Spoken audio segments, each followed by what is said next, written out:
Thanks for choosing this free Anfield Index podcast. If you'd prefer to listen to this or any of our other shows without adverts, then now's the time to check out Anfield Index Pro. With AI Pro, you can supercharge your entire listening experience. You'll not only get all of our podcasts without the ads, but you'll have them far faster with our quick publish feature available exclusively for subscribers. AI Pro also puts you in the heart of our sound studio, with an option to listen to many of our shows live and interact with the podcasters in real time as the shows are recording. Upgrading couldn't be easier. AI Pro is available on all popular podcast platforms, and we have our own apps for Apple and Android. Just head on over to AnfieldIndexPro.com and get started today. Hello and welcome to the Under Pressure podcast. My name is Gags. If you don't know me, I've been gone for a while, but I do pop back when I'm needed or when I feel like it. And this is the United game. Well, who wouldn't want to talk about that? I'm joined by the two Ronnies of Anfield Index, the two Dans. Wow. That's a reference that a lot of people won't get. I've used it before. It's my go-to joke when it's just the three of us. But also my two old school colleagues, basically, because from day one of podcasting, and not even podcasting, since we started up the site, writing stuff, doing stats, making a stat site. Day one, people. Day one, old school people on Anfield Index, so Dan Rhodes and Dan Kennett, who we lovingly call Darth and Rhodesy, or Rhodesy and Darth is the right way around. But yeah, how you doing, guys? Rhodesy, you okay? Yeah, it doesn't get much better than games like this where we're amazing and United are absolutely shite and are going to take years to get any better. It's just a joy. It is a joy. What about you, Darth? Well, I thought I was being rotated out for this one, and then I got the last minute call, Gags. So I've been trying to frantically warm up late to get ready for this. You're around Naby Keita dropping out for Thiago in the Carabao Cup final. That's what you are. Yeah, there's not going to be much was a success on this episode. No, and it's a shame because obviously the upcoming period is very key for sports science. But we'll see if we can grab a bit of Simon's time. Maybe on the weekend or next week, or post Everton and see what he. Yeah, well, thinks. we'll go heavy on the sports science stuff next week then. Yeah, absolutely. Because obviously, if you think about it, we're playing Sunday, Wednesday, Saturday, and that's a 12:30 Saturday as well. It's not even in the evening kickoff. So, Premier League being a bit of a bitch to Liverpool, but hey, what's new? They want to make it hard. Let's see if the rotation and the sports science can beat it. And that's the challenge now that lies ahead for Liverpool. But before we get there, we need to talk about what we've done so far. And we've come off one of the best, 5-day periods in Liverpool's history. Beating Man City to get to a final and then beating Man United to go top of the league. Albeit for a day, Rhodesy. But let's kick off this pod and talk about that team, and also United's team maybe deserves a little bit of discussion. I think quite a few fans were surprised by our team. I think a lot of people had Jota coming in. Obviously, Bobby was injured, but the only changes were Henderson for Naby and Matip for Canate. I liked the front three. As soon as you picked them, you knew they'd cause problems. 5-day break until the Everton match. I'm not sure it's our team we need to focus on because they went 5 at the back for some reason. Phil Jones got a game after hardly playing, and yeah, Phil Jones was made part of the back 5. They had Wan-Bissaka and Dalot as a wing back stroke fullbacks. They had. Elanga came in and they had a Matic, Pogba, quote unquote double pivot, which is one of the worst double pivots you're ever going to come across. And as we'll come on to their first 5 minutes, showed with our first goal how shockingly disorganised they were. They've never played it before. Apparently they've not hardly even practiced it in training. And it looked like it. It really did, Darth. From like I was very surprised. I'll echo what you just said there, Rhodesy, about Liverpool's team. I was very surprised that only 2 changes came in. We're averaging, I think, just over 3 according to Sai. So with only 2 changes, I really expected another midfield change. Well, I expected 2 forward changes, to be honest. I only expected Mo to stay in and the 2 forwards to go out, but it just shows you Klopp took this one seriously, very seriously, even though Yeah, he and probably also knew the maybe the team fact that wasn't there good. was 5 days between United and Everton, which is the longest break we've got the rest of the season, which is Yeah. nuts, isn't it? 5 days. Yeah. But like, you're right, Gags. It's got to be about the United selection because Jones it was his 4th start in 3 years, and I know he's had his injury problems, but that just to bring somebody like that in against us in our form, and then to and to choose to play the back three, which we have so much success against. It's this reminded me. I thought it was the worst back three since Roma in this first leg of the Champions League semi-final in 17-18. I honestly thought it was just shambolic back three for us, and we've seen it all the time. We always talk about the areas where the wide forwards excel is outside of the outside centre backs and behind the wing backs, and the first goal comes in exactly that channel, and we've got like a two man overlap, in against the back five in the first 5 minutes, Gags. I mean, how the hell does that happen? It's very easy to happen when you have someone like Harry Maguire playing in defence, because I think if you watch all 4 of those goals, or okay, maybe 3 of them, Harry Maguire is nowhere to be seen for the majority of them, Yeah. or standing. I mean, Goldbridge calls him a gnome, sometimes garden gnome, or Dave does. It's perfectly apt that the guy just stands there now. He's not tracking anymore. Pigeon shit. A statue with pigeon shit is what he said this week. Yeah, Goldbridge. statue with pigeon shit. But if you're going to play a back three, Gags, the best place for Maguire is the centre of the back three, right? Yeah, they put Jones there because they're probably worried about pace, right? I don't know. I don't know what they're worried about, but why they played Maguire's probably suited to the left side a bit more as well.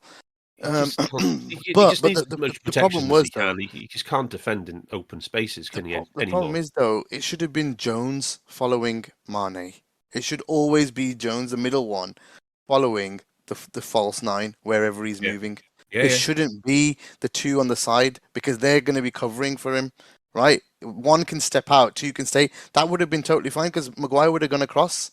But because it was Maguire that stepped out and he's on that side, it just left a massive gap open. And you could see him, he just moves in and stops, and he doesn't even follow Mane all the way. And then he allows Mane to take a touch, turn, look up, and play. I mean, literally, Mane was in slow motion to play the pass. He had no pressure on him, So it's a calamity from them. They oversubscribed to the left with the players anyway. They tried to press Hendo and Trent and Mo, and they couldn't get anything. They literally just played round them. I've never seen such a press. They got no.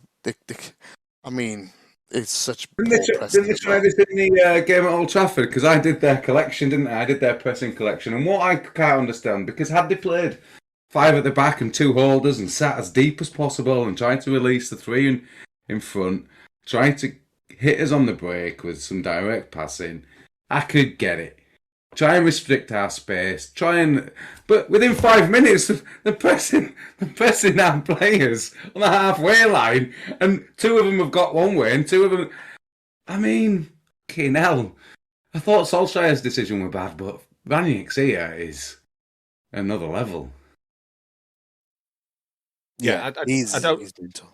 It was crazy. But as Klopp put it perfectly after the match, is that when you line up with something that you don't usually do, it makes it very hard for you to execute that well, and easy for us, Liverpool, to exploit the weaknesses. We know, because they don't do it all the time. It was like, why you change system, barely anybody is comfortable with it. And is it really a surprise? It only lasts 45 minutes and the 2-0 down.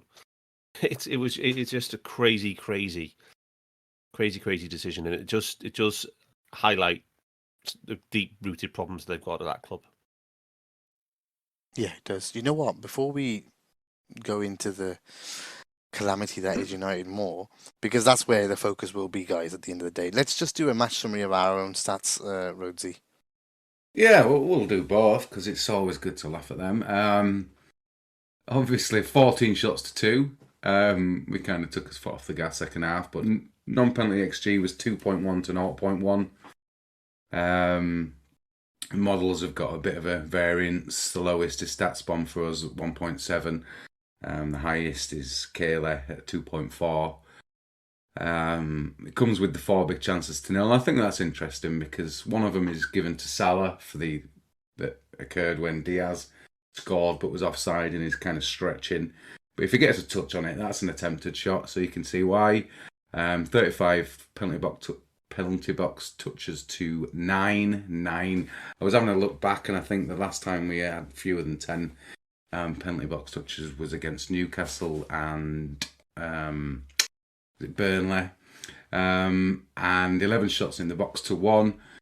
Now, in fairness to United, and that phrase rarely comes out of my mouth, but in fairness to them, they did have 2 big chances that didn't count because it was flagged offside. And I think had they scored and it gone to VAR, one of them would have counted and it would have been a goal because he was definitely onside. Looking at what I saw in the second half, but I don't think that matters because I thought we went back into second gear. So yeah, they were shocking bad in all aspects of the game. 0 defensive errors for either side, but obviously we need to remember that defensive errors in an Opta sense are just on the ball. And our figures for this season are still looking excellent. We have regressed slightly in the volume of shots. We were up at 20 about 6 weeks ago, but we're now down at 18. And we're still at 6.5 shots on target to 2.83. Only conceding 2.83 shots on target is as elite as it comes, and 3.71 big chances to 1.52. This is all competitions, by the way. We're about 3.85 in the Premier League, at 1.28 conceded. So our big chance difference in the Premier League is as good as anyone's ever had. Wow. We might be the peak. Well,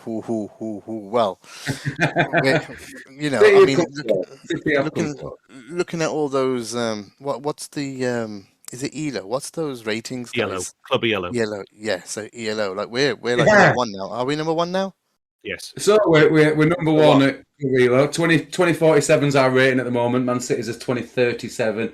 Our peak is 2085, which is just before the Atletico either first leg or the Watford first leg. It was Feb before the COVID.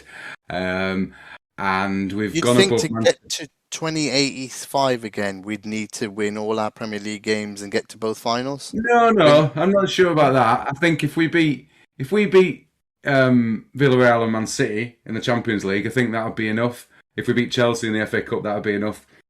I think we can do a couple of draws in the Premier League. It just depends who it's against. And Hamza from the Times, by the way, Hamza from the Times is saying number 1 on 5382. Not only that, we've gone above Man City in that. We've also gone above them in Euro Club Index, which is Simon Gleave's company model. Remember them. And I did an article on all these kind of models about a month ago, and we were second on that, and we were second on 538. So we are now officially the best team in the world. Yeah, so beating them in the semi-final makes that much of a big difference. Everything just switches on, doesn't it? Absolutely. Yeah. Imagine if we beat them both times.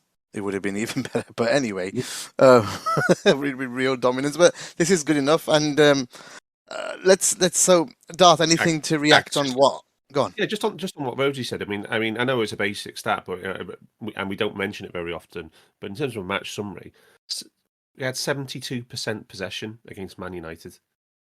That's just ridiculous. I mean, good point.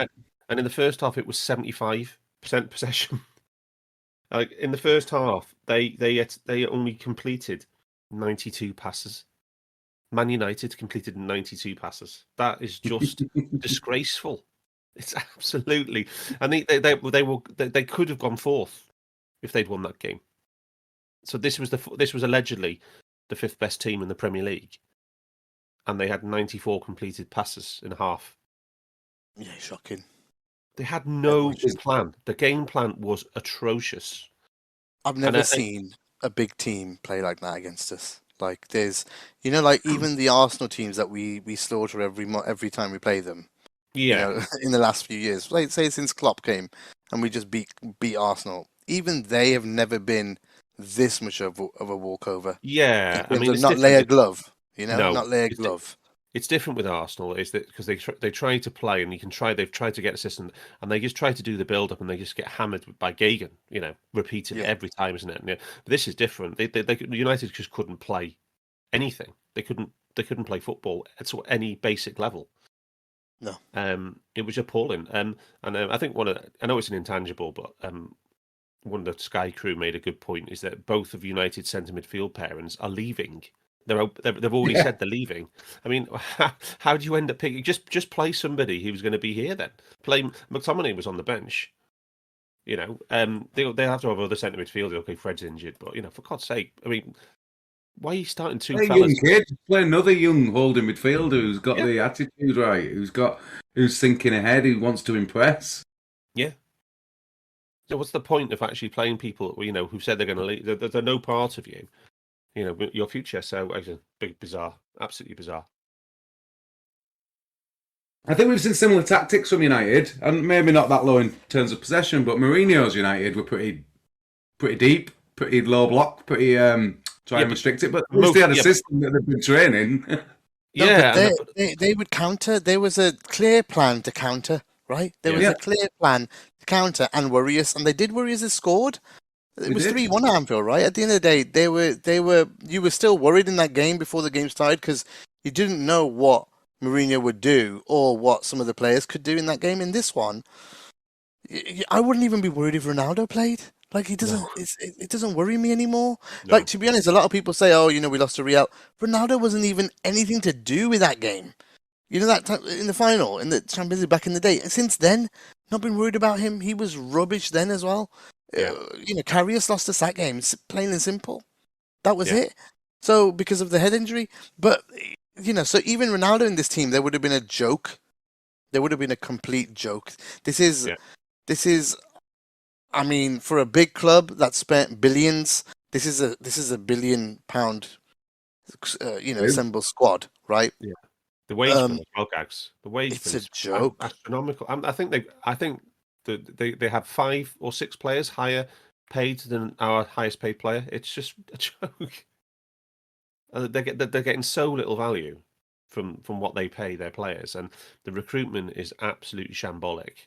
They are light years behind us. Absolutely light years. I honestly think the new manager hasn't got a cat in hell's chance because he's a coach. He's not a general manager. He can't organise all the stuff off the pitch as well. I don't think he's going to make much of a difference really, to be honest. And I think they're 7 to 10 years away from anything, Gags. I don't think Ten Hag makes any difference at all, personally, and that's me being harsh, but I've heard some people say he gets everything done for him where he is currently. He literally just coaches a team. There's going to be way more involved, and also, he won't have good recruitment behind him. No. I don't care who they sack and who they bring in. It's a totally different kettle of fish in how we do our work, and a lot of people have started to now appreciate our, way football more operation. Absolutely, not only people outside the club, but our own fans have started to now understand that this is a great football operation. It's a brilliant football operation, and now people like the Nevilles of this world, who always kind of tried to kick us down in some way or another, are now literally comparing their club to this and saying, like you just said, Darth, we're a million miles away. We're a million. We'll be back one day, and I have no doubt United will be back one day, but it's years away. Like it's going to end up being 20 years between Premier League titles again for them.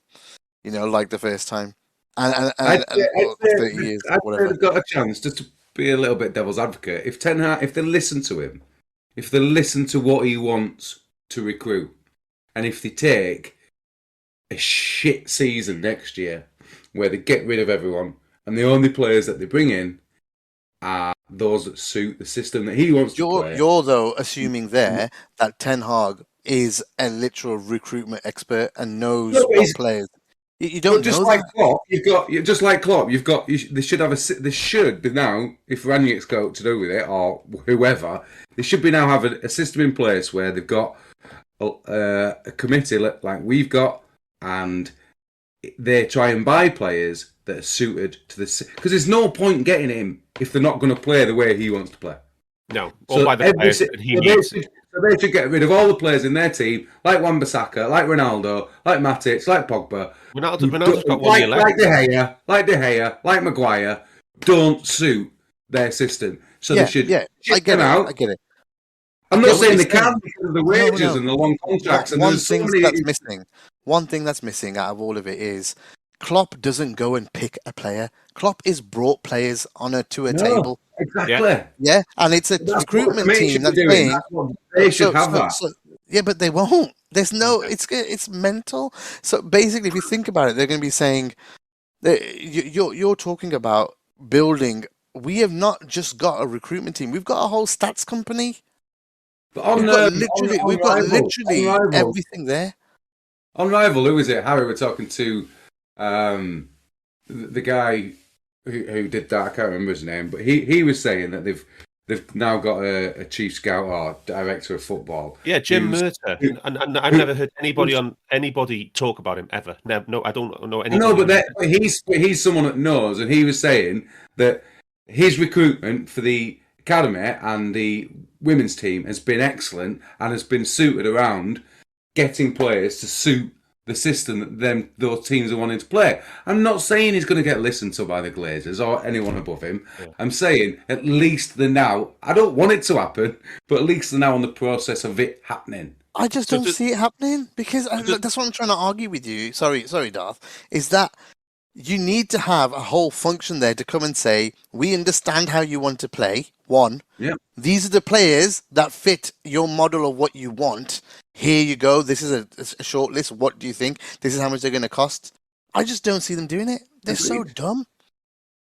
They are so dumb. I'm just saying this seemed to be like we were dumb when we had Rodgers at loggerheads with our committee.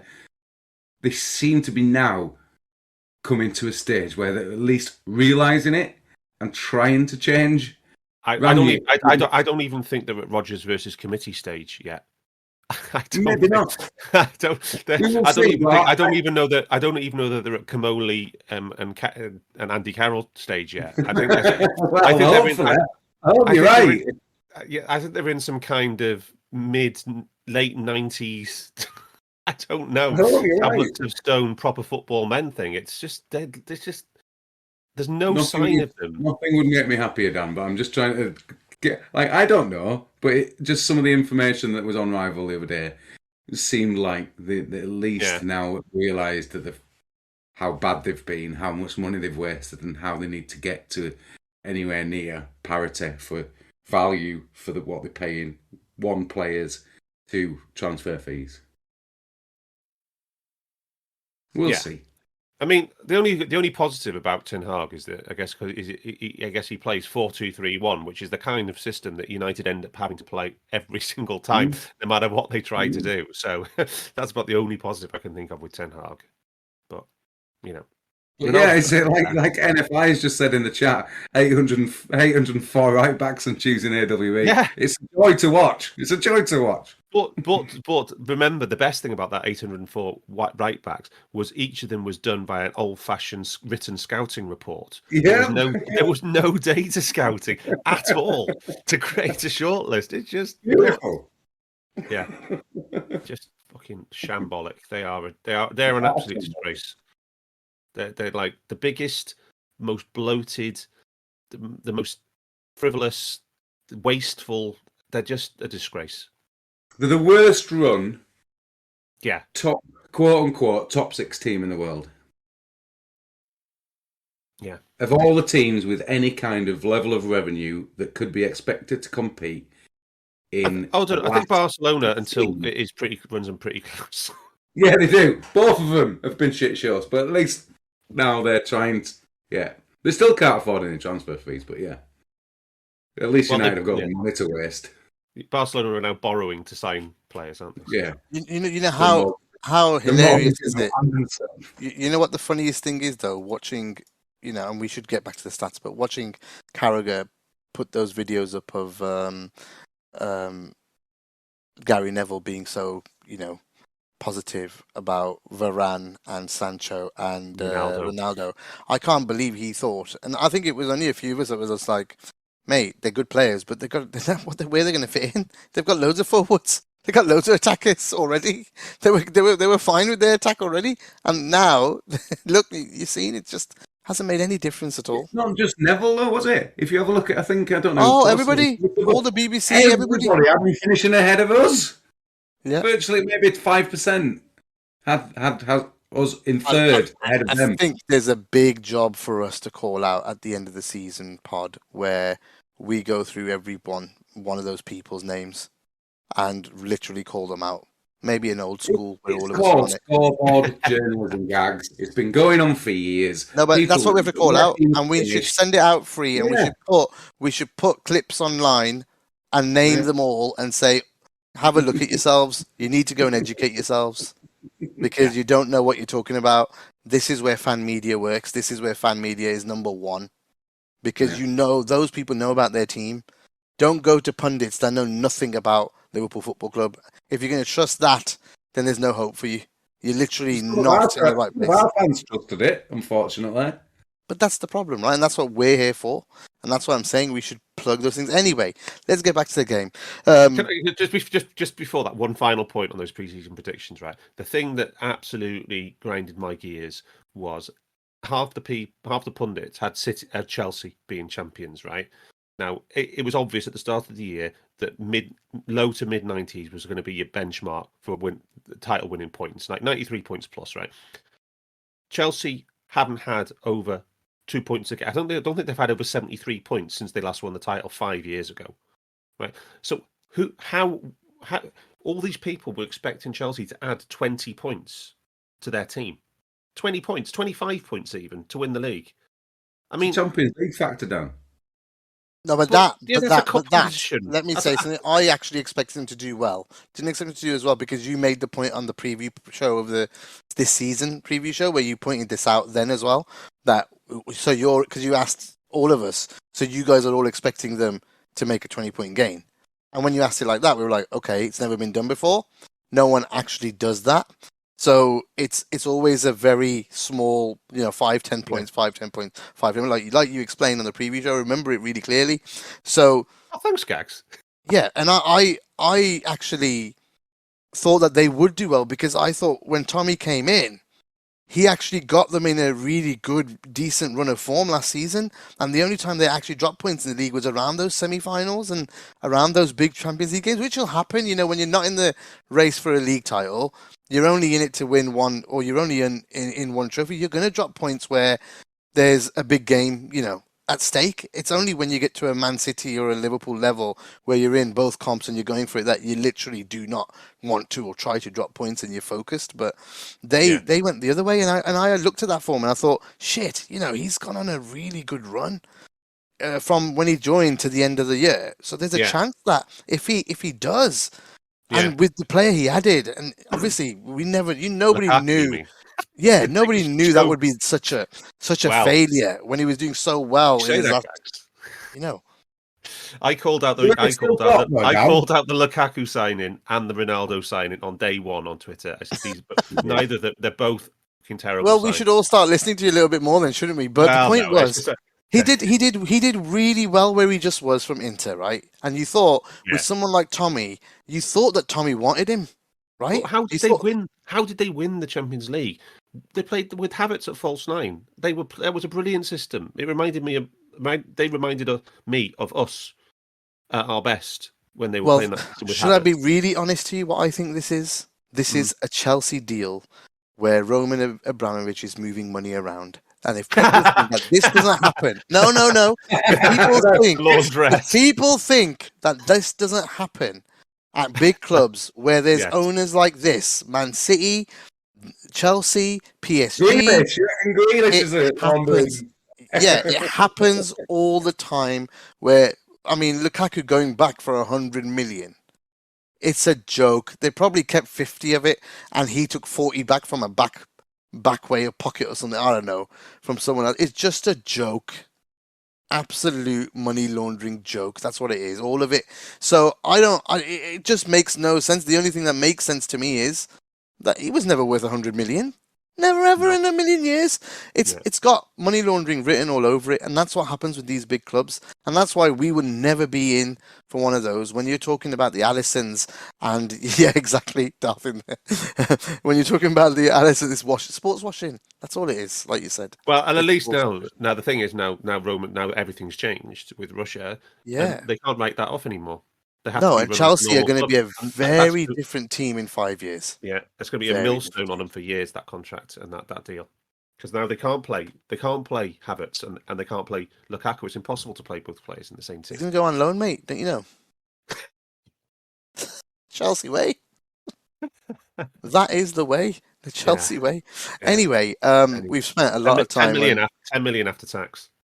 Mental, mate, honestly. Well, this again is another example why Liverpool is run in such a beautiful way in comparison we go out to and Luis Diaz, who scores our first goal. Exactly, and let's go to that first goal. And we talked a little bit about it in terms of how it happened, Rhodesy. Maguire follows Mane out, doesn't follow him the whole way, is very stupid.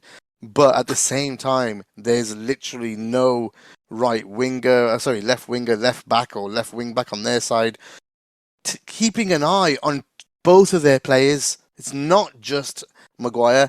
They've both allowed them to sprint away. It's maniacal. It's crazy. I don't know what you can explain what that defending was. But for me, I was looking at my laptop and to look up and just see two of our right-sided players running down the wing. I was actually giggling. Our two most creative players in 10 yards of space behind their defence. And someone put in Discord, right? Somebody put in Discord, and I don't know who it was, so own up afterwards, guys, when you listen to this pod. That pass from Mo, whilst it was perfect for Diaz, if it was Alisson, he'd probably gobble it up. If you watch it back, he's not far from it, you know. He's not far from it. He's just stranded on his line. He's stranded on his line. Whereas I reckon, goalkeeper though, that's what he is. He's a line goalkeeper. He never comes off his line ever. He's peak line goalkeeper. Yeah. Just to rewind it a bit, Gags. It starts where Alisson takes a bad touch, doesn't it, and then slips, but manages to get the pass out to Robbo. And then we work it, and I think Alisson's slip kind of drags them out to go, right, we need to press these guys to stop them getting the ball. But they're so bad at closing down, so bad at organising. So one might press well, but Hendo flicks, like Thiago takes the ball, and he helps to move the ball across. But Hendo's little flick to Mane takes out two players. So they're trying to get close, but just one little, pretty simple, easy flicked pass gets it around two of their players, and then Mane picks it up and goes, well, look at this space. So they've committed on the basis of us having a kind of under pressure goalkeeper, but who gets away with it well, and after doing a Cruyff turn as well before that, which was absolutely sublime. But then they push up thinking that they're doing what we do, but they're not organised. There's no cohesion between their players. And that's where the space comes from, because they're trying to press us and close us down. But one, they can't get near us. Two, we play quick one-touch passes. And then we have the vision to release those two once the space is there. And that's the opposite of what they do. And we did it. And obviously, the pass from Mane is lovely. I think we see more shouting at Trent to leave it. And which takes some doing. And as Dan says, it is perfect. It is a perfect pass for it is, and for a line goalie. But another keeper, one Virgil probably comes across, controls it with his left testicle, and then nobody's thinking about it. You got to play the situation. You got to play the situation. It's perfect for the situation. Yeah.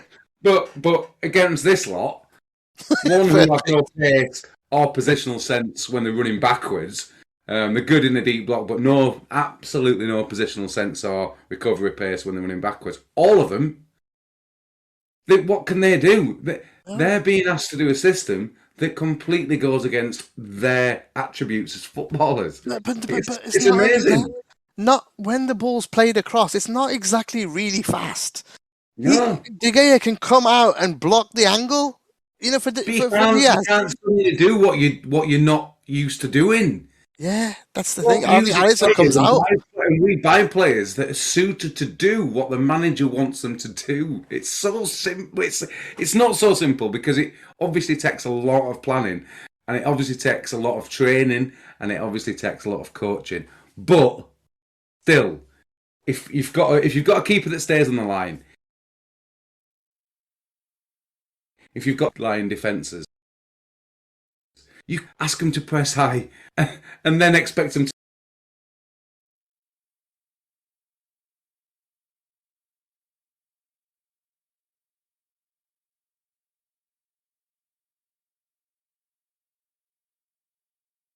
turn The around. first 25 minutes of this game, maybe the first half an hour. Do you know the end of the Matrix, Gags, where Neo comes back? He gets shot, and then he discovers it, and he starts decoding the Matrix, and then he fights Agent Smith, who's just beating him up in the subway, and then he just with one hand he just starts blocking all his punches, and then he just kicks him down the corridor. Such a great scene, iconic in it. But that's what it was like in this half, right? Yeah. We were playing football at a completely different speed of thought and physicality to them. And we were in the Matrix, we were in bullet time, and they were just God knows what. And there was levels above. They're in Hodgson time, Dan. And you know what?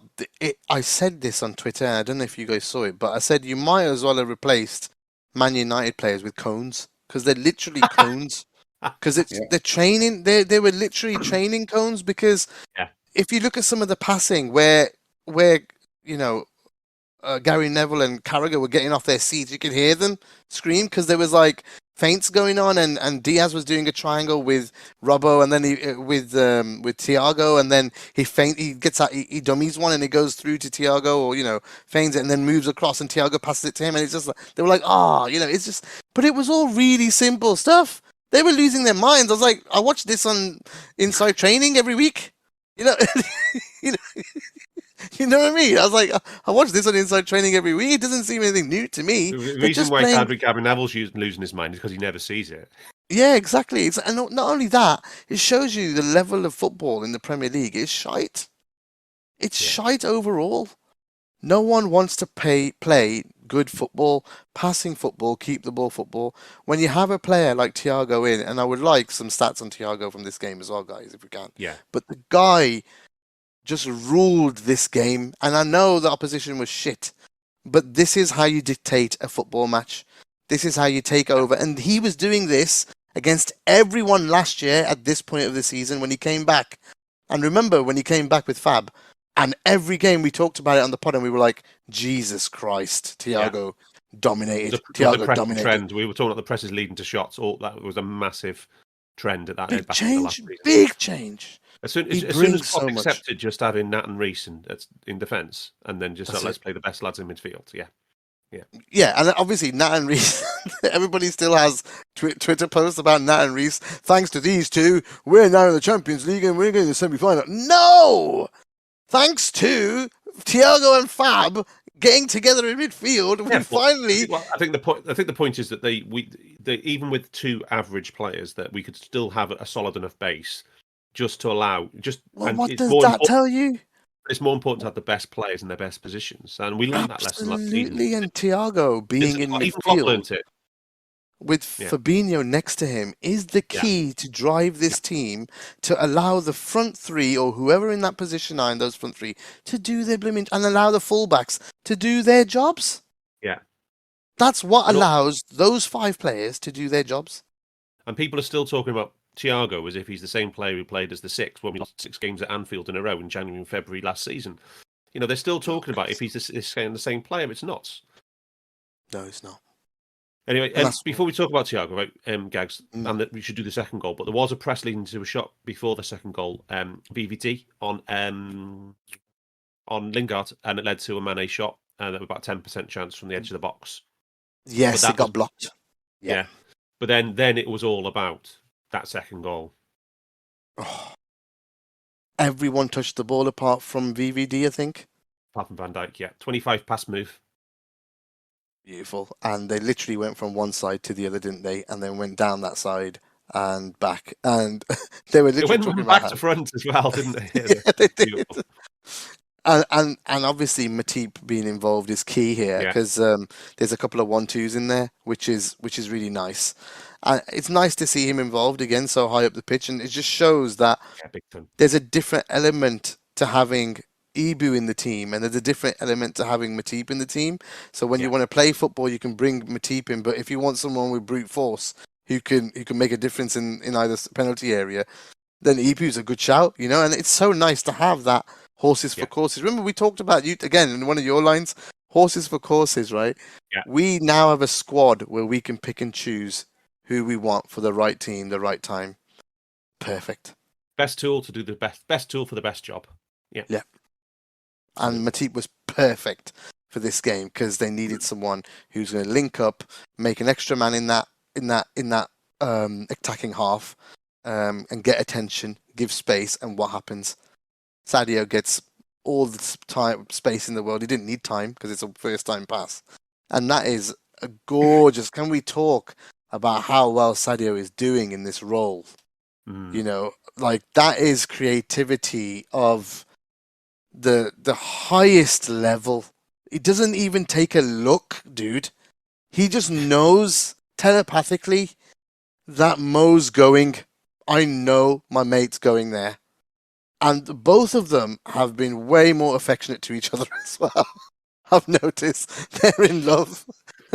This year they are literally making a point of playing the ball to each other and linking up, and that's what's going to make us win things. Because if these two boys are doing what they're doing, and this assist is one of the telepathic kind of things, if Mane is playing centrally and he can link up like this with Mo, wow, what an option to have. Did you see it coming, Gags? From and once we signed Diaz, when we're playing Matt Sadio in the centre, Absolutely not.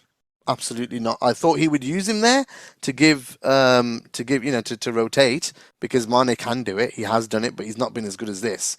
But it also takes a player to mentally change, and change the way he's going to play and adapt. And what Sadio's, and I think Sam's been saying it, and I think you guys may have been saying it, but Sadio's creativity has been much better this season, and it's gotten better and better with over the months from the start of the season to now. And maybe it was always on the cards that this was going to end up being a better role for him going forward, and maybe that's why Klopp bought Diaz, and the plan is to keep Mane, because if this is the case and his creativity goes up from this role centrally, and he's able to do what he's done here, he's proven he's got the quality, more than proven. And I mean, the next chapter is going to be amazing if this is, because he's still got that burst when he's got the ball. He still can take it round players. He can win the ball. He can win. We know his pressing is now top notch over the last 3 years. It's gradually improved every single season.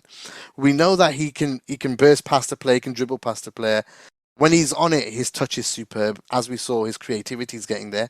We know he can shoot as well. Like, what more do you want from a player that's in a Klopp team? He's literally ticking every single box as a false nine now, and I never thought I'd say that about Sadio Mane. I didn't either. I mean, I thought I thought he play it more like Jota, but what we're seeing is he's playing it like a lot like Bobby in terms of what he's getting out of the role in terms of the off the ball stuff, Gags. And I didn't see that coming, I have to say. And he's still got the finishing though. We're about we're getting all our stats ready for the next time Sadio scores, because we can celebrate his 20 for the season, can't we? But he's still got the attacking side of his game, but the off the ball side is just phenomenal. And I've just got his pressing viz playing at centre forward this season, and I just put it in the live show chat.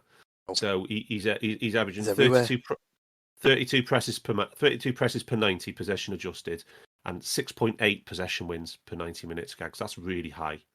That's really high. Yeah.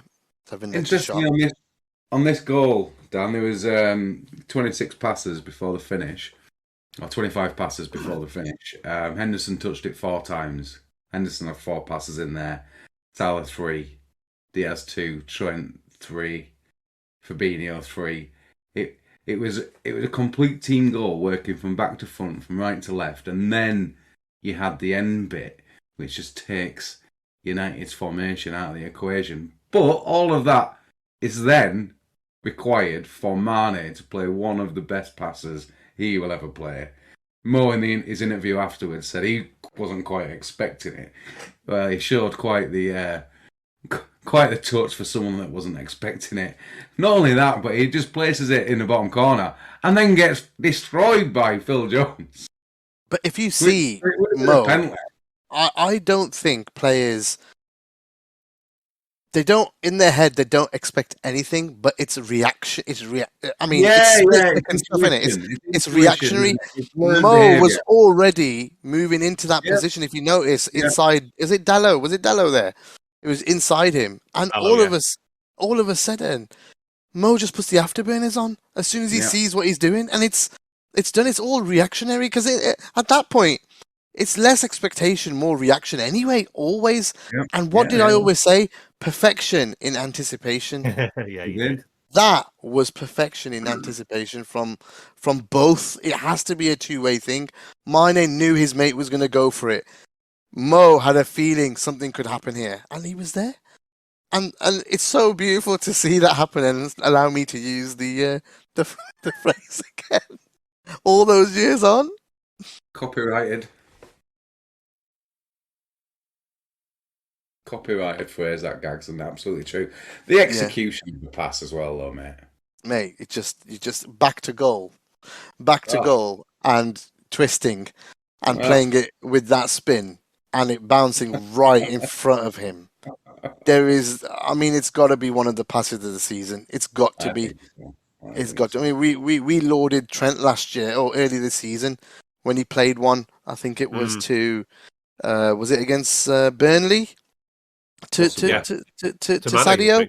Yeah, to Sadio. Yeah, it's but he looked up 3 times in the replay. You could see he looked up 3 times, and that's great in itself. That it shows the awareness of a player, how good they are. Sadio just knew his mate was there. He just knew, and that's that. If you've got telepathic understanding with your strike partners, right? And I think that's what these 3 have. Bobby, him, and Mane and Mo. You're one step ahead of the opposition already. And that's what those moments this is what those moments can do. Well, Modric was lauded for his pass against Chelsea for Benzema's either first or second. I can't remember exactly. I think someone posted a video on Twitter that Mo's done about 6 of them this season. Outside of the boot, perfectly weighted passes over the top. You know, we've been blessed this season to see some of the best passing, some of the most well executed through balls that you ever likely Mo's done 2 outside of the left foot. yeah. But this one was just it was so unexpected for everyone, apart from, like you say, Ala, who maybe said afterwards that he wasn't expecting it, but certainly made the run that he was because he executed the touch and the finish perfectly as well. Totally agree, mate. Totally agree. And that was 2-0. And in between all that, Pogba went off as well. What a shame. Apparently it's his last game of the season. Again, what a shame. And he won't play for Man United again. What a waste of talent. What a shame. Newcastle will probably buy him now and pay him, a stupid amount of money, but who knows? I think he's going back to France, but yeah, you never know in Newcastle. And then half-time came. We were just on top, weren't we, Dolph, the rest of the half. Was there any chances that we may have had? I don't think half time. We had 1.6 xG at half time. There was a big chance that we missed. Which one was that? It was the Salah one where he stretches, and Diaz scores the offside goal. Ah, right. Okay, yeah. That was. Yeah, I didn't even put that down as a chance, to be honest. But I suppose with Mo stretching for it, and he touches it, doesn't he? Yeah. Which makes Diaz offside. That was a press leading to it, but it deflected back off United players, so you wouldn't count it, would you? No. Thiago Thiago presses Fernandes in the bottom left-hand corner of the pitch, wins the ball back, and it comes across to Fabinho, who cuts it across, but it does come off a United player in between that. So yeah, Darth, I think this is a really good point to talk about some pressing, just because Yeah, the segue. the Thiago Yeah. discussion and the point of Bruno to the eye. The first thing I said to you guys when I finished watching was, the pressing didn't seem anything excellent to me. Just a standard, run of the mill pressing of any other team. But one thing that stood out was Thiago completely dominated Bruno Fernandes in this game. He did. He targeted. It was we're going to talk about. We have Thiago loving now. I think Gags. I think officially. But the best thing about him in this match was he was the best player on the ball, but he was also the best player off the ball. His pressing numbers were fantastic in this match, and he was the Fernandes was the top target of all our in this match with 22, but Thiago had 10 no fails and 4 possession wins. Gags. That's just dominance, absolute dominance. Yeah, And and by not the end, only Fernandes exactly what you was said. like a brat, wasn't he? A spoiled child. Yeah, he kicked out of Trent, right, dickhead. But the point that you just made there, off the ball and on the ball, when off the ball, it was a joke because Fernandes was literally running back towards his goal and then just giving it away really easy, right? And things like that, and he was taking it off him. But on the ball, if you go back and look at the highlights of this game and you see the compilations of Thiago, have a look any time Fernandes is near him. Bruno's anywhere near him when he's got the ball. He literally just runs past him. Yeah. Takes him on, goes past him, beats him to the ball, chests it down, runs past him. And Bruno's pointing at other players come on, join in, help me, get him. It's just like, oh my God. It was a complete and utter dominance of Bruno Fernandes from Thiago. It was embarrassing for Bruno Fernandes, actually.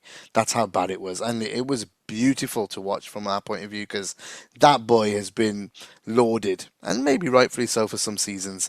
But this season, he's not been good, maybe because of his mate.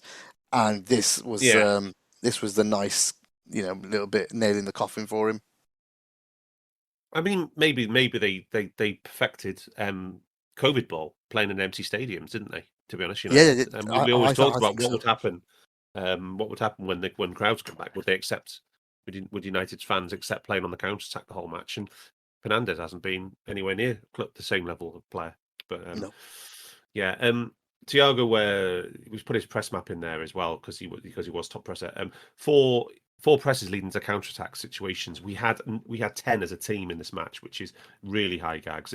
We only had 3 shots from pressing, but 10 counter-attacking situation from pressing is that is very high, isn't it, Gags? Yeah, we counted loads of times in the final third in itself, but just couldn't get that last pass off or that shot off. We kind of then ended up going back sometimes, and also sometimes they just got their leg in and booted it away, where we got the ball back straight away anyway. But do you get what I mean? It's one of those where they just cleared. But there's so many times where this could have been. Imagine this could have been way worse had we had the final ball vision stuff on. They had 5 out of 5 possession wins against Dallo. Have we ever seen anything that high? No, and Thiago had 3 out of 4 against Lingard. So it's just pathetic, wasn't it? 93% efficiency for the team or something stupid, was it? Yeah. I mean that's outrageous. That's outrageous. Yeah, it's too easy. You're not playing. It wasn't even as easy. Like it wasn't this easy against anyone. Like lower league teams made it harder for us than this. That's no fight at all, and that's one of the, like you said at the start. This team, they're in deep trouble because there's cancer from top to toe in that club, and it's got to the players, and they are just done. They are done. They're playing Arsenal next. They're playing Chelsea after that. Keep an eye on those games. It's going to be fun to watch because I think they're going to get destroyed again. They are if they keep playing players. Just on Thiago, Gags, he had 113 passes Anytime any player gets over 100 passes is high in 80 minutes. Van Dijk had 115 in the full match. Thiago 113 in 80. 96% completion rates. And look at the passes.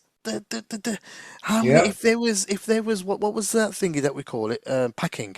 If there was packing in this game, his packing numbers would be off the charts, wouldn't they?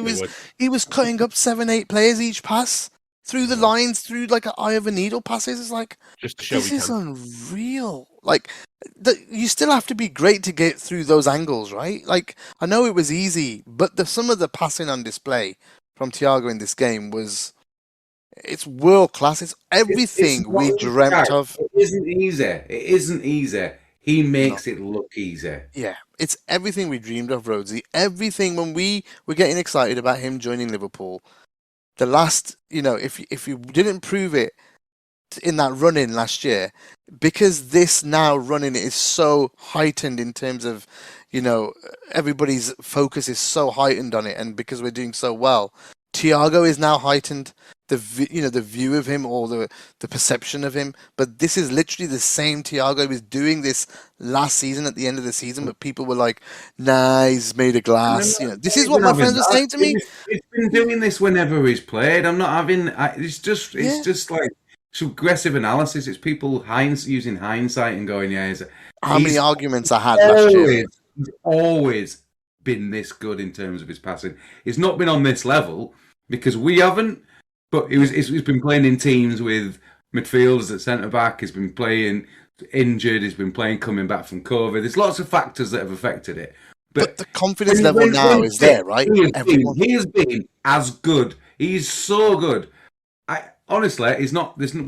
I can not remember ever seeing a better midfielder in terms of passing. Honestly, it's just mind-blowingly good. Passing, pressing, tackling. Jesus Christ. We've had our debates about progressive passing, we have on this, the merits of progressive passing. But if we take in terms of just look at the actual raw volume based on everything which is collected objectively on StatsBomb, 592 meters of progressive passing. 592. Unsurprisingly, that's his highest of the season by 100, and he had 13 progressive passes in this match, which is his joint highest of the season. I don't know how to get 592 meters of progressive passing. That's the length of the pitch 6 times.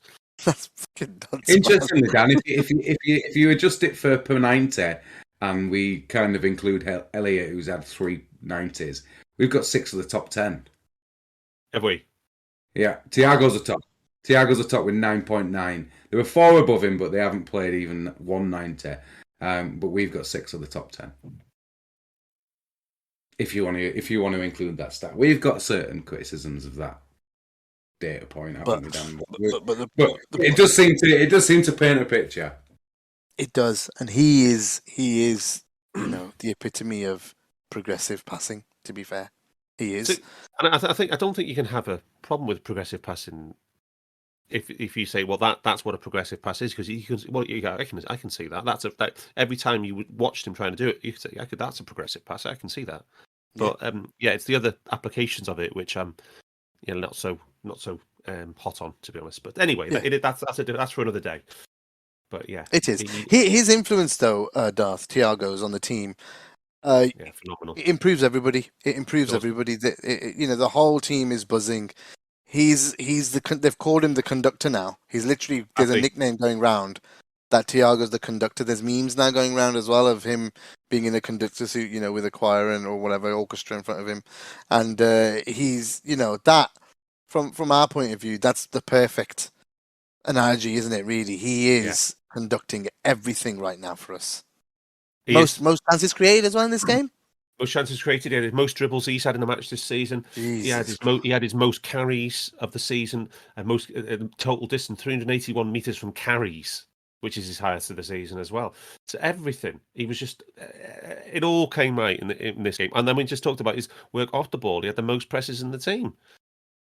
It's just phenomenal. Really, I think Maestro is the only word for him. Really, he is a maestro. Yeah, it should be. That is his real nickname, and that's his personal. It's his personal nickname. But they're calling him the conductor, which is interesting. That's the name But of the anyway, podcast anyway, Gags. the Maestro. Maestro. Absolutely. Maestro indeed. Okay, so the Thiago loving will continue this season, I'm sure. And we Wait had till a he does that navigator. against City in the Champions League final and we win. I the know game we had a navigator loving last week. We've got a Thiago this week. Mo scored a couple of goals, so he'll be back next week as well. But the third goal, guys, because Man United kind of huffed and puffed a little bit, but they were rubbish. Yeah.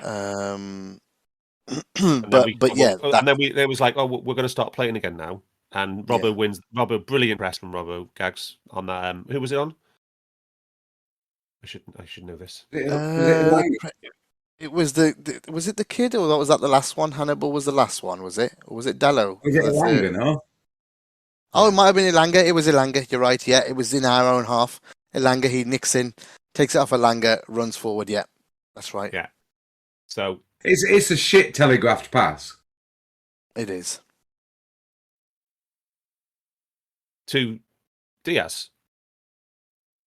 Oh no, into Elanga. Sorry, No, it was into Elanga. Robbo presses him, takes it off him. To be honest, tries to he said and then gives it to Diaz, doesn't he?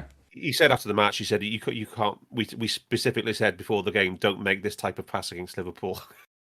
And Rangnick said that after the match. But yeah, the best thing about this goal, Gags, is that it was a goal and assist for each of the front three. They all assisted each other. Yeah, perfect. It's just beautiful. That I mean, I can't ever recall that happening, even with the classic front three. I know they've all scored in the same game before, but I can't recall them all assisting each other before as well. But yeah, it was just a great ball across, and just a guided finish. That's a man. See, that's a player on top of his game. That finish. Yeah, just unbelievable. I don't know how he scored that, to be honest. I don't know if he was shinned it or however it was they were talking about at the end. He might have shinned it, but it was just perfect. Literally, like you said, he's so nonchalant in this game as well. Mane just kind of like, yeah, I'll have a swing at this one, and it goes. Yeah. Perfect, man. So good, and it's lovely to see Diaz get another assist and up those goal involvements. That's a lot of a few people were saying, we want to see more from him when he's on that wing, at least create. And that's a good start. That's definitely a good start. We need to see him doing more of that, getting involved, creating chances. Not just cutting in and shooting all the time, for sure. So, but I think that's gonna progress when he gets a full piece. Just for subscribers, there was some really good Diaz chat in the Under Pressure group on Discord the other day. Just like lots of impromptu analyses as well. So that's the kind of thing you can get if you join the Discord channel. Really, really good stuff. Yeah, absolutely. So if you want to join Anfield Index Pro, it's anfieldindex.com/join or anfieldindexpro.com. And if you want to join Discord, it's anfieldindex.com//Discord. Thank you, Darth, for that, allowing me to plug those. But okay, fourth goal. This one is heavily deflected, right? But again, another goal from pressing. It's the goal from pressing. Rosie, and what did you like about it? This one. Well, it's a press. Well, first of all, you've got. I've just posted it in Discord again. Plug. You miss out on loads. Maguire's pass to Hannibal is absolutely shocking. It's floated, telegraphed. Robbo's going, oh, well, I'll take that off you, lad, because how you're supposed to control that and bring it down and get around me, I have no idea. He drives forward again, exactly the same. Gives it to Jota. Jota's passing has been criticised. His build-up play has been criticised. It's an absolutely lovely through ball to Mo. Brilliant. Mo maybe should have hit it first time, but he takes a touch and it deflects off Wan-Bissaka in. Packing stats would have been high on that one as well, on the Jota one. Absolutely, it was a belt. I think it was a 3 or 4. He takes out 4. Yeah. Really nicely weighted pass from Jota. Second press leading to a goal of the game. Yeah. We have to say Maguire is honestly, there's no words for how bad he is in their system. No, he's rubbish. But one thing we have to say as well is that Jota's through ball was good. And one thing that Jota hasn't shown us really much of is the creativity. and that Yep. he can put a player through ball through. So there was a Yeah. really good sign, and He Mo was. ran to him straight away and gave him a hug and said thank you, because that's 2 goals he's created now for Mo, both against Man United. I think it's only his second assist. He's got 2 assists against United, both for Mo. I think he said that in the Yeah, post-match. he did. He did. Isn't football weird, right? Salah's been playing well for quite a few games now, hasn't it? Eddie looking for the goal, and then in this one, he gets a massive deflection and it goes in. That's just the way footy works, I'm afraid. It's just mad, isn't it? Yeah, he tried. He did the right thing in trying to Yeah. dink him, but bloody idiot is that that is Wan Bissaka It's so bad. helps it over his own. Oh god, he was a joke. He's Them so bad. switching their fullbacks confused the shit out of me while doing pressing. But I was like, hey, am I putting it in the right place? Is that the right player? Left What? back, yeah, What's left back. the banter passing network? Because that's hilarious. I know Go it's on. affected by the fact that they switched the fullbacks, but it does show you one of the worst, if not the worst, passing network I've ever seen. And who has ever swapped fullbacks in a game against a team who can attack you in out wide and in the half space in between? You've got a completely right-footed right back, and then you swap him to the left side to deal with Diaz and Robbo. Fucking hell. What are they doing?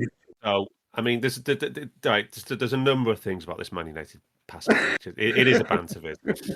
Obviously, they changed formation at half time, right, which doesn't help things, right? And obviously, the fullback swapped, but they remember what I said. They only had 94 completed passes as well in that first half, and we had I think by full time they had 32% of the ball, or no, 28% of the ball. The circles, there's no connections, there's no plan, there's nothing in attack. There's no lateral passing, there's no forward passing, there's nothing, absolutely nothing, and there's no shape. There's literally no passing between Phil Jones and anybody. Yeah. It just looks like somebody just done a massive shit on a pitch and put it, and that's what they are. A massive steaming turd of a team. Compared to ours, it is an absolutely beautifully constructed, castle-like passing network. Absolutely beautiful ours is as well. Absolutely classic. But it is beautiful. There's a couple of games now. That we've had something like this.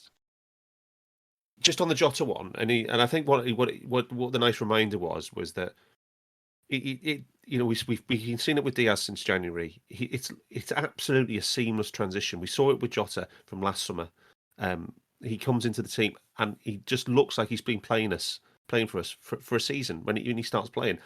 We've got Mane with a new lease of life in the middle, coming in after playing brilliantly on the left primarily for 5 years, and you got Mo on the right. It's the balance of those 4 players that they can play those wide forward positions, and we've seen Jota play the centre forward position brilliantly as well. We've got Bobby on the bench. He's the only one who can only play one position, right? But the others, the interchangeability and the balance they've got, and we saw it from all 4 players in this match, and it's just, as we said at the start, testaments to the quality of our football operation and the players that we target and the system that we buy for, and that's the result. And then you look at that, bringing a player like Jota off the bench in this game compared to United, that is the difference. It is. There's massive difference. The squad, the players fit the system. They fit playing with each other. They fit everything the manager needs, wants. It's just such a different setup. The football is so simple when we see it the way it's been shown to us in the last 5 years. How much have we learnt, by the way, Darth Rhodesy? How much have we learnt about football whilst we have been watching this Liverpool team? How much have we learnt about different things? I mean, it's been such an education the whole time. Listening to Klopp speak, pressing, recruitment. Application of stats, using players in the correct positions, Liverpool Football Club, with it, not focusing on results when things don't go well, absolutely keeping your players when you think you've got a good. The best way, though, Rhodesy, to surmise it is Liverpool Football Club right now is the perfect case study for anyone, any budding owner of a football club that wants to know how to run or build a dynasty, dynasty. of a football club. This is Yeah. the model. This is it. This is it. Go and if you want a case study, His Liverpool owners haven't Football Club spent is it. a penny. You don't His need. owners- You do not need a oil company. Nope. You don't need any of that. You need to run it properly, and yes, you need to have a big fan base, and it's working perfectly because it fits.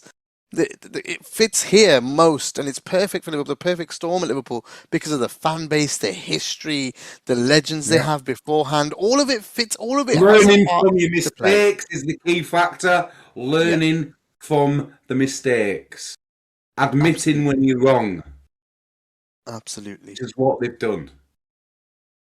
Trusting the people in the positions that they've employed them. So they Kamole, they get Kamole and they're not sure about him, so they get rid. They promote Edwards from post-match analysis to the top guy. They trust him. They take his side against Rodgers. Ultimately, Klopp comes in, sees how valuable he is, listens to him. Obviously, he's got the final decision, but listens to his options. Listens when he's persuaded on Salah. Listens. We spend the money on the players where we need to. Goalkeeper, centre back. Absolute weaknesses before that. We invest massively. They're now the best players in their positions. Holding midfielder Fabinho, get him. Nobody knew about it. It's just an absolute exhibition of how to run a football club in today's day and age without having sports washing money. Well, and also, yeah, we are not vulnerable to geopolitical situations. No, we're not. And who's to say what's going to happen 2, 3, 4, 5 years down the line? Unless in Canada geopolitics. decides to attack Boston. But again, nothing will happen. It's just like you say. It's like I said, the perfect case study is here, and you can hate it on FSG and everyone all you want, but what they've ended up putting in place, whether that was lucky or whether that was planned or however, whether it's a perfect storm, however it's worked out, it's magnificent. Yeah, it's magnificent, and what we have here is we are very lucky, and if we can get a little bit more luck this season somehow, we could be on the verge of history. And that's that. I mean, I can't even get myself to thinking about anything else. 10%. But It's a 10-1 shot at the moment, Gag. So let's not get excited at the moment. no, I'm not excited at all. I don't think it's going to happen, mate. But point is, for a team to be, I think we're favourites for a trophy. That's not the point. For the team to be even in this position Agreed. is unbelievable. That's the point. Just to be in with a shot of it at this point of the season. If you're not going to say it, Gags, I will. We're going to do it. We're going to do it all. We're going to do it all. The scouts came out. I can't have Kennett saying we're going to do a 10-1 shot. We're just the best. We're just playing like a Rolls Royce. We're the best. Dan's statistical head has gone there, and he's now saying we're going to definitely do a 10-1 shot. Defo. It's on, Rhodes. It's on. I think we're going to do a treble. Mate, I'll take one more cup, and as long as one of them's a big one, I'll take one more. I'm happy with that. A Champions League or a Premier League, and my season is made. I promise you. Yeah. Anything more than that, and literally, I'm on cloud 9. Literally, especially in this era of sports washing for Liverpool Football Club to do anything more than 2 trophies, if one of them's a big one, as in including one of the big ones, FA Cup and Carabao will be okay. They'll be fine. We won them, great. But I think we're do one of the big 2. 42% for the Champions League, 34% for the Premier League, and we're 65% favourites for the FA Cup, obviously. So I think that comes out at 10-1. Yeah. This is it. Get it on. Get a treble on. Yeah, I might do. 10-1's good odds. Yeah, 100 quid on that would be good. Anyway, a joke. I just. Yeah. I just. Exactly, for the last year or so. Oh man, that's what you call that's what you got going all in, eh? But I just think, like we've just been talking, The fact that we're able to talk about it like this, and you put those percentages out for each trophy, and we're end of April nearly. Yeah. We're already the best team in history. No team is going to take it as late as what we are going to do. To the end of the second leg against Villarreal. All we need, listen, there's one thing I want. One thing I want, only one thing, and that's Man City dropping a couple of points. If they can drop a couple of points. If it happens, I can't see it. If it happens this season, there is because there's only one team that could win out. Is us. You didn't see them dropping points against Southampton, though, did you? Or Palace, and it happened. Yeah, but they're bogey teams. They got all of them are done. There's no other bogey team left. That's the problem. Shit happens, Gags. I tell you, shit happens. You watch. Well, it's interesting. It's interesting. I don't think it will happen, but like I said, one of the biggies. We win one. Premier League would be beautiful, really, just for the sticking it to City. But I think if we get, that's true. Roy Hodgson, he struggled. Come on, Roy. Pep's struggled with Roy hilariously. So let it be so funny. I've always loved Hodgson. Always loved. Imagine if Roy won us the league. All would be forgiven. Oh God, Jesus. Anyway, just right. Thing is, right. All I'm saying is, don't look at individual matches, right? Because whenever you do it that way, you're thinking, "Oh, that they'll win that, they'll win that, they'll win that." You take the aggregate, the law of large numbers, right? Over samples of games, stuff happens that you don't anticipate and you can't plan for, and it's going to go on. It's going to go in our favour. Come on, Kennett, going absolute certainty on a 10-1 shot. Love it. Love it. Stats. Oh dear. But okay. Is there anything else we want to talk about from this game? I think we've covered it. We ended up doing an hour and 20 on Man United. What a shit show they are. But I hope you've enjoyed the ending of the pod as well, where we've had a bit of time to talk about what could happen. We're all praying, we're all hoping it does. As long as this squad stays fit, the rotation continues to go, as it is, then everything's on the table. That's the key. The Klopp having all these players available to him is the key. And there's got to be a hero somewhere, a new hero somewhere, a young Scouse hero maybe somewhere, Mr. Curtis, turning up somewhere to pop up and score a belter. Because there's a few things we're due, Darth. We're due a Chelsea hiding, as in to give them a hiding. Yeah, they fucking deserve it. I think what we're due is we're due a Thiago start against Chelsea for a start. Yeah, exactly. Yeah, because they've never seen that. And when they feel that, that's going to be pain. Then they're also due, we're due a couple of worldies, proper worldies, as in blammed worldies, right? We're due them. So hopefully they turn up. 30-yard thunder bastard against Real Madrid in the final. Yeah, or Man City, whoever, right? We're due. So we're running out of games for these things to be due, man. They need to start happening. We're due some penalties. For sure. For sure. Couple at least. So, I hope in some of these tough games, some of these things bail us out, but the quality's there. And Luis Diaz worldie has to happen before the end of the season. It just does. But let me tell you something. Also, another big thing that's been happening is the uses of 5 subs. So in the next couple of weeks, we've got 2 Villarreal games. We've got an FA Cup. Those 5 subs are going to come in handy. So again, rotation is going to be keen. The other thing is the first leg of Villarreal is at home. A lot of people have been saying, "Oh, I wish the second leg was at home." Actually, no. I'm glad the first leg's at home. Let's try and smash them in the first game, like we did Benfica. I know it's a different kettle of fish, but if somebody can do it, it's us. Get that tie as close to done as possible in the first leg, so it doesn't have to be the main first team in the second leg, so we can save some legs for Spurs at home on the Saturday. So all those things can work out in your favour, but obviously you have to think about it. So, and I'm sure that Klopp and Pep and everyone at the club, way smarter than us, have got a plan. And that must be to try and get as much as they That's can. one It thing might you can end up. count on. You can Yeah. absolutely count on that. There will be a plan for this. Yeah, it might be always have 0-0. It might end 0-0 like it did with Bayern back in the day. You know, when we played Bayern at home, it was 0-0 to go win away 3-1.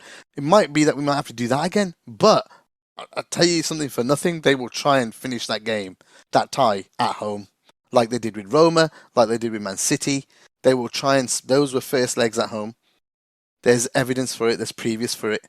They will try and end that tie at home so that it gives them some legs for later in the season. So let's see how it goes. But maybe that's some sports science that we've learned without Sly on the pod.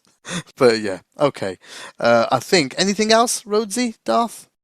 Just saying, if we do win a quadruple, we're having a 5-man under pressure, Gags, because you're coming back on. Oh man, if we win every trophy we've got to be doing something. It's gonna be crazy. I think we're gonna have to do a party as well. We're definitely gonna have to do a party. If we do that, I mean, mate, let's not even think about it because literally, I think we'll all be unbearable for life because nobody will. Yeah, we'll be unbearable for life. People will be like, "Ah, we hate these people. We can't talk to them anymore." then if the quad happens, Darth, if it happens, there's only one target next season. Do it faster. No, invincible. Oh yeah, invincible. Yeah, that's it. Because Champions League, all of it. Win it all. Invincible next season. You basically completed football, Gags, though, haven't you? At that point. Yeah, but that's fine. I'm happy for Klopp to, before he goes, complete fucking football. We can just live happily ever after. Mm. With 12 draws doesn't count. I'd rather have 97 points. No, we win the league and we're invincible. That's it. Well, yeah. We already had the stretch of 114 points out of 180. Yeah, we did. That's already completing football. Yeah, but but nobody accepts that until we do it. No, true. As in, it wasn't over 38. Yeah. Yeah, we need to do it over 38. Then it's. Hey, but anyway, we're getting way, way too carried away. And yes, I know people are now switching off now because we're going to fantasy land. But look, we're going to calm down. Getting a bit excited. It's all about game at a time. Tandon factor for you. Coming back on. Happy Gags coming back on the show after COVID. I needed this pod, but I tell you what, they perked me up. They cured me of COVID. Those 2 wins. Jesus Christ! Enjoy the semi-final, Gags. You missed a couple of big ones there. I've taken half a day off. Yeah, I'm at the semi-final for sure. So my return after March 2020, my first return to Anfield, which is going to be pretty emotional. I think should be good. Can't wait. We hope you enjoyed listening to this Anfield Index show. Please be sure to subscribe to our channel so future podcasts find their way to your device automatically. There's nothing quite like fan engagement, and we'd love to know what you think of anything discussed on this show. The best way to get in touch is over on our free Discord community, where both podcasters and listeners debate the hottest LFC topics 24/7. Sign up free now at anfieldindex.com/Discord. You won't regret it. You can also follow us on Twitter at Anfield Index and find us on Facebook by searching for Anfield Index. Oh, and before you go, we'd love it if you could leave us a 5-star review on your favourite podcast app. It only takes a couple of seconds, and it means the world to the people who create these free shows.